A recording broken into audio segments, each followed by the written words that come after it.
నేను లేను అనే బాధతో అందరూ దిగులుతో బెంగతో అల్లాడిపోతూ ఉంటారు. నాకు తెలుసు, వాళ్ళంతా అల్లాడిపోతూ ఉంటారు. అందరూ సంతోషంగానే ఉన్నారు. ఎందుకంటే ఇప్పుడు నీ స్థానంలో మాధవిగా నేను అక్కడే ఉన్నాను. ఏంటి నువ్వు అంటుంది? నాకేం అర్థం కావడం లేదు. అన్నీ మనం అనుకున్నట్టే జరిగితే ఇక ఆ దేవుడితో పనే ఉంది. అందుకే అందరి జీవితాల్లోనూ ఊహించని సంక్షోభాలనే సృష్టించాడు. నా పేరు రాణి అని చెప్పాను కదా. నేను నా భర్త సంతోషంగా ఒకరోజు కారులో వెళుతుండగా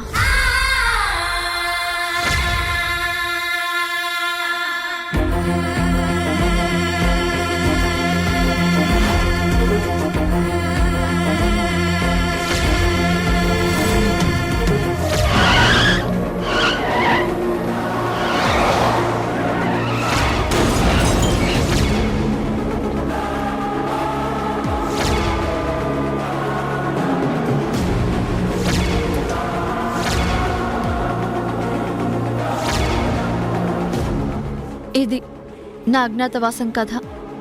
ఇప్పుడు నీ గురించి చెప్పు. కొత్తే ఉంది. అయిన వాళ్లే నమ్మక ద్రోహం చేస్తే, వెన్నుపోటు పొడిస్తే, చెయ్యని నేరానికి శిక్ష అనుభవిస్తున్న జీవితం నాది. హర్ష గారితో, నాని బాబుతో, ఆదరించే అత్త మామలతో ఎంతో సంతోషంగా ఉన్న నేను నాన్నగారికి జబ్బు చేసిందని తనని చూడడానికి బయలుదేరితే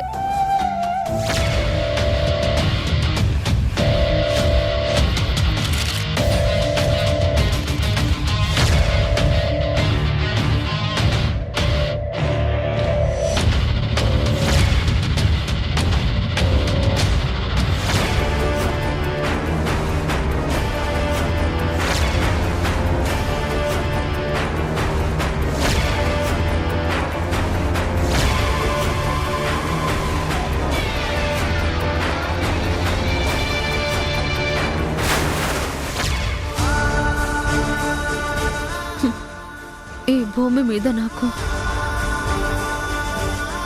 ఇంకా బ్రతకాలని రాసి పెట్టుందేమో. అందుకే నా మీద హత్య ప్రయత్నం జరిగినా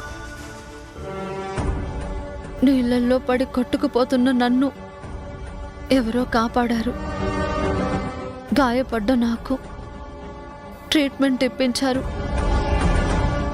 ఇన్నాళ్ళు నేను కోమాలోనే ఉండిపోయాను. నేను స్పృహలోకి రాగానే హాస్పిటల్లో ఉన్నానని నాకు అర్థమైంది. వెంటనే నా ఇంటికి వెళ్ళిపోవాలని నేనెంతగానో ప్రయత్నించాను. అయినా నా వల్ల కాలేదు. నన్ను పలకరించడానికి వచ్చిన ఆ ఇన్స్పెక్టర్ కిరణ్ గారికి నా గోడు మొత్తం చెప్పుకున్నాను. ఒకసారి హర్ష గారికి కాల్ చేసి మీ మాధవి గారు బ్రతికే ఉన్నారండి అని చెప్పమన్నాను.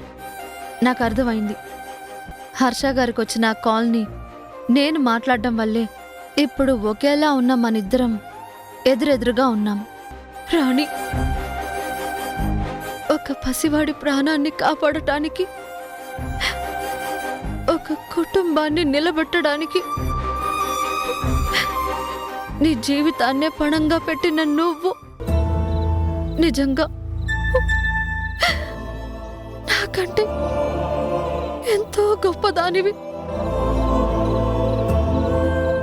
అందుకే నిన్ను నోరారా అక్క అని పిలవాలనుంది. మాధవి, రాణి అక్క, మాధవి అక్క, మాధవి అక్క.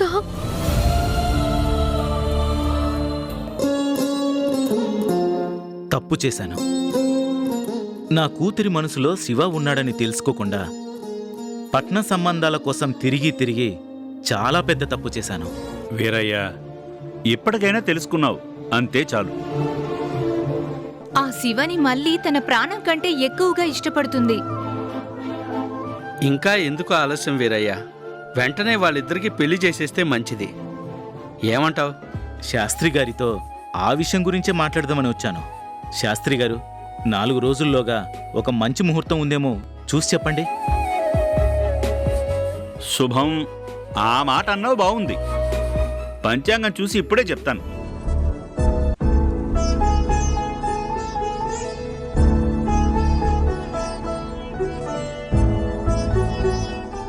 మళ్ళీ శివ, రండి, మీ గురించే మాట్లాడుకుంటున్నాం. ఇదిగో పిల్ల, మీ పెళ్లికి ముహూర్తం కూడా చూస్తున్నారు.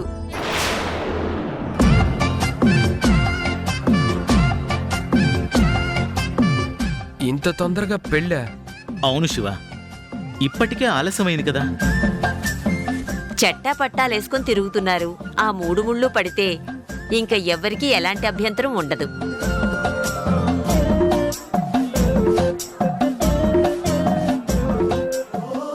పెళ్ళనగానే ఎంత సిగ్గుపడుతుందో.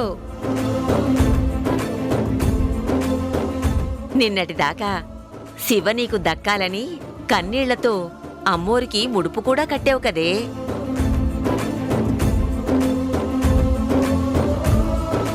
శివ, రేపటి నుంచి 10 రోజులు పనిలోకి రానని హర్ష గారితో చెప్పే. అలాగే. వీరయ్య, వీళ్ళ పెళ్లికి అద్భుతమైన ముహూర్తం రేపే ఉంది.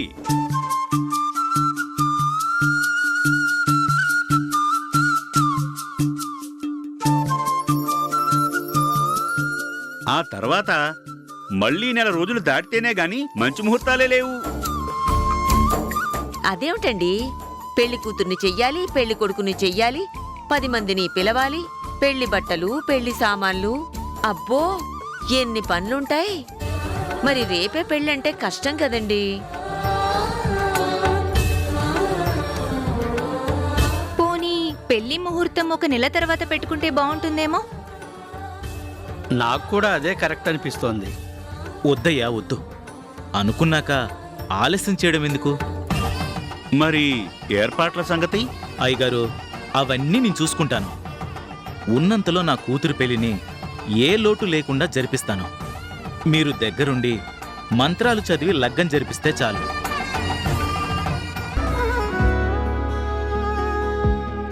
నాన్న,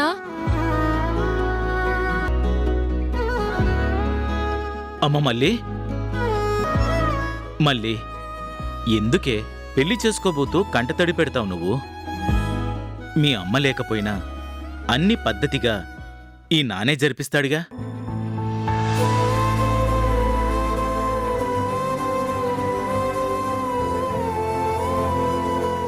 విన్నావా మళ్ళీ? ఈ పూట కడుపు నిండా తిని కంటి నిండా నిద్రపో. అదంతా తర్వాత. ముందు మా పెళ్లి సంగతి అందరికీ చెప్పేయాలి.